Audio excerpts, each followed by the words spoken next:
नमः शिवाय शिवजी सदा सहाय। ओम नमः शिवाय गुरुजी सदा सहाय। 18वां अध्याय गणेश गौरव। गणपति का वर्णन किया गौरव सर्वाध्यक्ष सुमुख तथा एकदंत का देव नरेश समक्ष। नारद जी बोले, हे प्रजेश्वर, गिरिजा पुत्र के जीवित होने पर हुआ क्या, कृपा कर वह कथा सुनाइए। ब्रह्मा जी कहने लगे, हे मुनीश्वर, जब देवी ने देखा कि मेरा पुत्र जीवित हो गया तो वह बहुत प्रसन्न हुई और दोनों भुजाओं से पकड़कर उनका आलिंगन करने लगी। अनेकों प्रकार के भूषण और वस्त्र पहनाए, सबने उनकी पूजा की और देवी ने अपने बालक का मुख चूमकर बहुत वर दिया तथा यह कहा कि हे पुत्र, तुम्हारे मस्तक पर जो यह सिंदूरी रण की आभा है, इससे इस कारण मनुष्य पुष्प चंदनादि सहित तुम्हारी सिंदूर से पूजा करेंगे। तुमको सब सिद्धियां प्राप्त होंगी और तुम्हारी पूजा से निसंदेह सारे विघ्न दूर हो जाएंगे।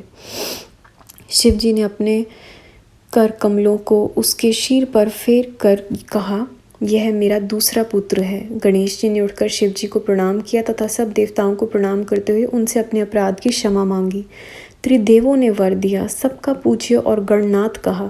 तब वह गणेश जी विघ्नहर्ता और सर्व काम फलदायक हुए। साथ ही त्रिदेवों ने यह भी कहा कि पहले मनुष्य इनकी पूजा करेंगे, फिर हमारी। तदनंतर पहले शिव जी ने सभी मांगलिक वस्तुएं मंगाकर गणेश जी की पूजा की, फिर विष्णु जी ने, फिर मुझ ब्रह्मा ने, फिर पार्वती ने तथा इसके पीछे अन्य सभी देवताओं ने बड़े आदर से उनकी पूजा की। फिर सब देवताओं ने एक स्वर में गणेश जी का सर्वाध्यक्ष कह अनेकों वर दिए। हे मुनीश्वर, उस समय पार्वती जी को जो प्रसन्नता हुई वह मेरे चारों मुखों से भी कहीं नहीं जाती। देवताओं की धुंध भी बजने लगी, अप्सराएं नृत्य करने लगी तथा आकाश में फूलों की वर्षा हुई। गणेश जी के प्रतिष्ठित होते ही जगत में स्वस्थता प्राप्त हो गई और बड़ा महोत्सव हुआ। सबका दुख दूर हो गया। विशेषकर शिव को बड़ी प्रसन्नता हुई। सब देवता शिव, पार्वती और गणेश जी की बारंबार प्रशंसा करते हुए अपने स्थान को गए।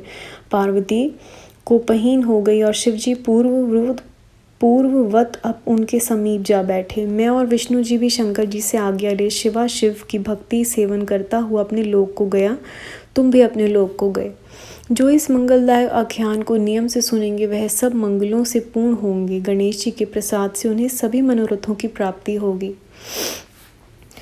19वां अध्याय गणेश विवाह का उपक्रम। 19वें अध्याय में गणपति विवाह विचार, बुद्धि विलक्षण लक्ष्य कर जग जननी करतार। नारद जी बोले, हे तात, यह हमने परम दिव्य गणेश जी का जन्म चरित्र सुना। हे सुरेश्वर, इसके बाद फिर क्या हुआ? शिव के इस पराक्रम पूर्ण यश की वह सब कथा मुझे सुनाइए कि जो परमानंददायक है। ब्रह्मा जी बोले, हे मुनि श्रेष्ठ, यह आपने अच्छा प्रश्न किया है।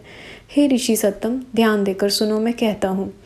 अब गणेश जी माता पिता के पालन करने से दिन दिन बढ़ने और बड़ी प्रीति से सर्वदा खेल कूद करने लगे। कुमार भी साथ ही थे।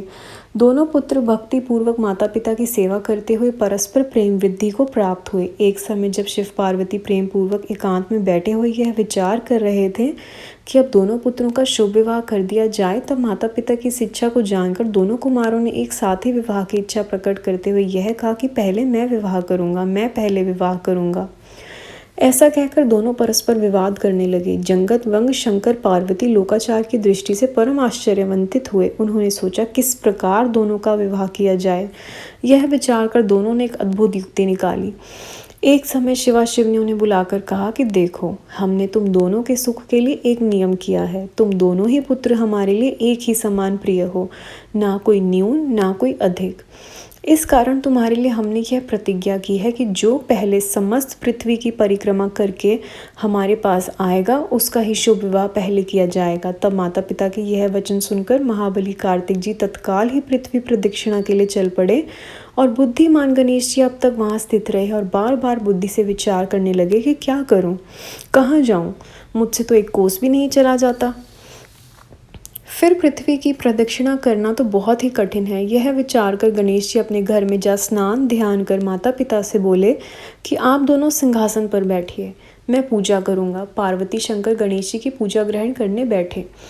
गणेश जी ने उन दोनों की पूजा कर परिक्रमा की, फिर हाथ जोड़ प्रेम पूर्वक माता पिता की स्तुति कर बोले, आप मेरा विवाह कर दें। शिव ने कहा, क्या तुम पृथ्वी की परिक्रमा कर आए? कुमार गए हैं, जाओ तुम भी जल्दी ही परिक्रमा कराओ।